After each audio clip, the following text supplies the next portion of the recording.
Tuhan adalah gembalaku, takkan kekurangan aku. Ia membaringkan aku di padang berumput hijau. Saudara-saudari yang terkasih dalam Kristus, selamat pagi. Salam jumpa lagi dalam Sabda Siap Saji. Rabu 17 Januari 2024, peringatan Santo Antonius Abbas. Dalam nama Bapa dan Putra dan Roh Kudus. Amin. Ya Yesus Tuhan, Engkau menghendaki agar panggilan untuk hidup bakti diperjuangkan serta diikuti umat beriman. Panggilan suci Kau tanam di hati untuk mengabdi dan menyangkal diri, tekun mencari setia mengikuti Putra Ilahi. Ditinggalkannya milik harta benda agar dibina cinta yang sempurna. Hati seluruhnya dipersembahkannya kepada Bapa. Dimuliakanlah Bapa Maha Murah bersama Putra Penebus dunia, Roh Kudus pula penghibur gereja selama-lamanya. Allah Bapa, sumber cinta kasih, Santo Antonius Abbas telah Kau panggil untuk mengabdi kepadamu di padang gurun dengan cara hidup yang mengagumkan. Semoga berkat teladannya kami sanggup mengingkari diri sendiri dan mencintai Engkau di atas segala-galanya. Dengan pengantaran Tuhan kami Yesus Kristus, Putramu yang hidup dan berkuasa, bersama Dikau dalam persatuan Roh Kudus, Allah sepanjang segala masa. Amin.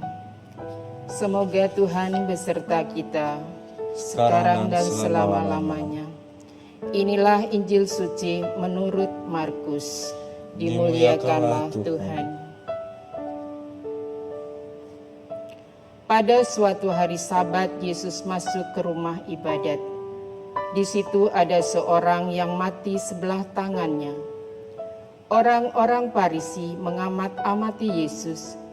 Kalau ia menyembuhkan orang itu pada hari Sabat, supaya mereka dapat mempersalahkan dia.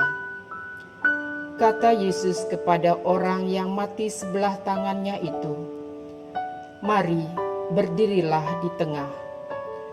Kemudian Yesus berkata kepada mereka, "Manakah yang diperbolehkan pada hari Sabat, berbuat baik atau berbuat jahat? Menyelamatkan nyawa orang atau membunuh orang?" Tetapi mereka itu diam saja. Yesus jengkel karena kedegilan mereka. Dengan marah ia memandang sekeliling, lalu berkata kepada orang tadi, "Ulurkanlah tanganmu." Ia pun mengulurkan tangannya dan sembuhlah seketika. Lalu keluarlah orang-orang Farisi dan segera bersekongkol dengan orang-orang Herodian untuk membunuh dia. Demikianlah sabda Tuhan. Terpujilah Kristus. Selamat pagi, Suster. Selamat pagi. Suster, dari Injil hari ini saya melihat kalau benang merahnya itu adalah sifat iri hati dari orang-orang Farisi terhadap Yesus. Yang ingin saya tanyakan adalah bagaimana cara kita menghilangkan sifat iri hati, terutama sifat iri hati terhadap keunggulan orang lain. Ya. Baik, terima kasih Frater. Selamat pagi saudara-saudari yang terkasih.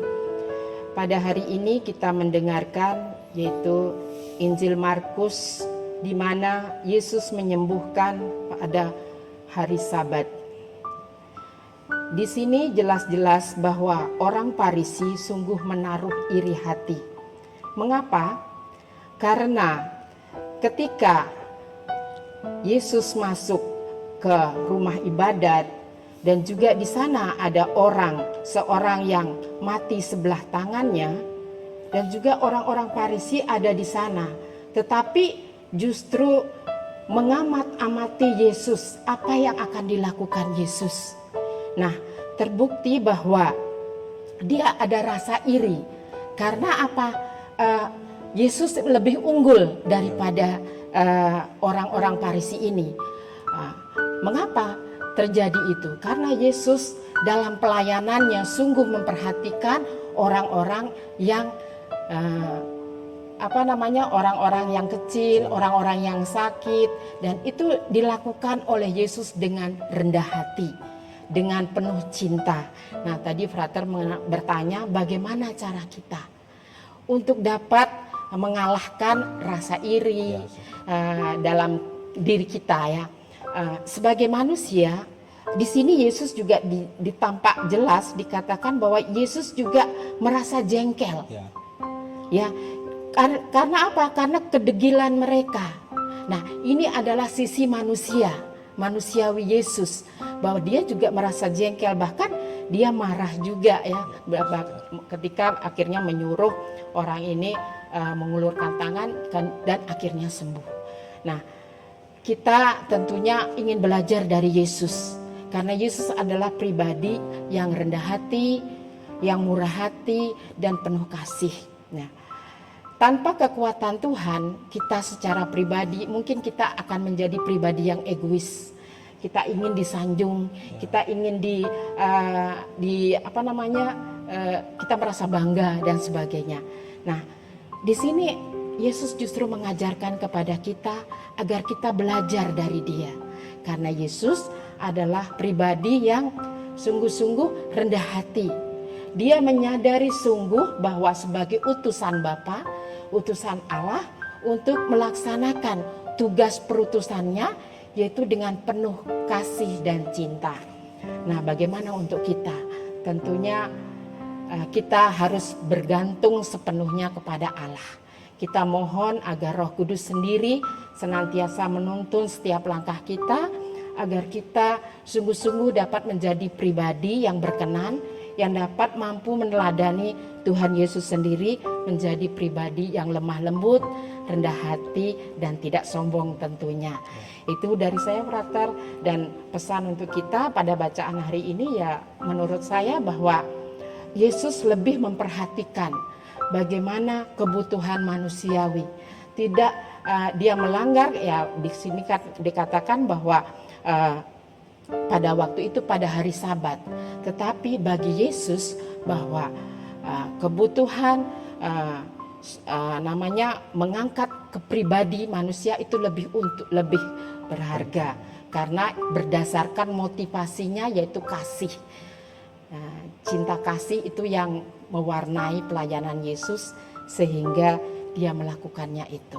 Itu dari Frater, dari saya, para saudara-saudari yang terkasih.